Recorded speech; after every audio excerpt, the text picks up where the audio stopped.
Hey, good morning, everybody. Doing a quick little video talking about what I'm watching for the morning. Nearing in on 10K gained so far on what we've allocated for the year. We're doing fairly well in terms of dividends earned, money earned. Again, this portfolio is primarily revolves around earning income, especially in tough times right now.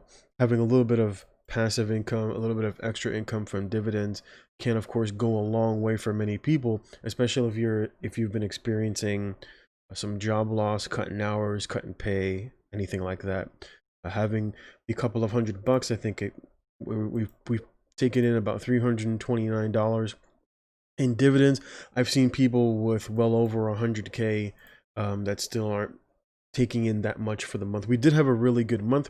This month, I think we're going to be a little bit shorter. It's going to be a little bit of a lighter of a month. But during times, especially during these hard economic times, having that little bit of extra income, of course, can go a long way.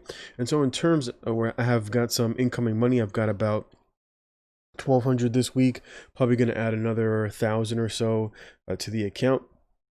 I'm still keeping a little bit of a nest egg. I'm keeping roughly around 10%. I'll probably try to boost that to about 15% of cash. So just for emergencies, if we experience a hard pullback, I don't want to be all in, which is why I've taken certain profits. Like for example, in Chewy, I might feel I've taken those profits a little bit early. I should have probably let that last little bit kind of ride. But it is what it is. You know, if I made 100% on my money, I really can't and shouldn't complain about that. In terms of what I'm adding to my portfolio, you can see what's going in for today. Re-adding on the pullback for Coca-Cola. Looking, of course, most of my portfolio is dividend-paying stocks like Maine, T, Coca-Cola, BGS, Gain, and then a little bit. I'm adding a little bit to Norwegian. Norwegian is looking like it's having a little bit of consolidation. As you can see, it looks like for the most part that the stock is holding above $23, and we could see a push back to 29. Norwegian has a long way to go. Originally, it was upper 55, $60. So it really hasn't. A lot of these stocks haven't fully recovered. Very similarly, like I've said with stocks like JetBlue, I did add a little bit more. We're seeing JetBlue slowly creep back up, waiting for a push above 16, and a push above 16, the stock will more than likely go back into the 20s, and that's basically what I'm waiting for. I have added a little bit more, and I'll probably add an additional $1,000 if we do see a break above 16. The other like I said yesterday, I showed my positions. I'm in stocks like FCEL, Tattoo Chef, GHIV, APXT, and of course Barrick Gold that I'm still holding. I did buy a little bit more.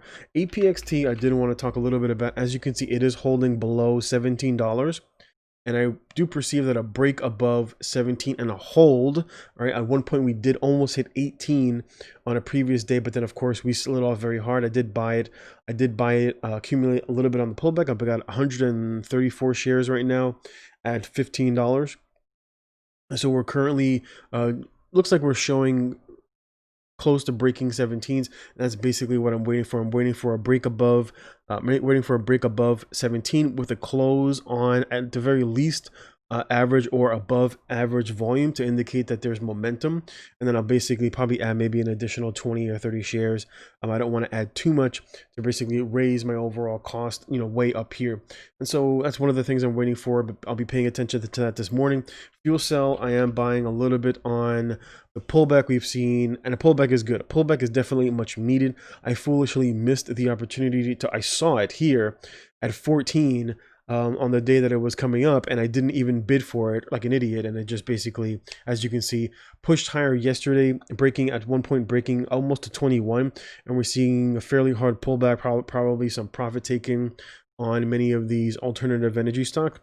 And the other stock, of course, that I'm watching is Tattoo Chef. I don't have too much. I've got about 45 long from just under $24. I bought it the other day over here at 23.41, which was basically almost the low for the day. The low, as you can see right here, was 23.40, and I got in the other day at 23.41, which is where I made my initial purchase. So I do want to take a look. I'm looking for a little bit of a breakout. As you can see, it looks like for the most part we held below $26. Maybe you can even make the argument for the like 20, a break above 27, but we're going to need some volume, right? The average volume, typically what I look for, I want to see, big volume like these candlesticks that you can see right here, or at the very least, I want to see at least average volume coming in the stock moving up fairly higher. And that's basically those are basically the three stocks that I'm watching. In terms of Barrick Gold is basically a little bit of a counterplay.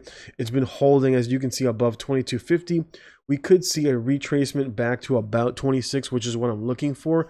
And I've only got 80 shares. I'm long 80 shares from 2280, and so I'm basically holding onto those. These are basically the positions that I'm holding onto. I did take profits yesterday in Palantir. I basically took profits at 27.10, 27, and then the rest I took profits at I only had about 100 shares, and then I took the rest at 26, I think 80 or 82.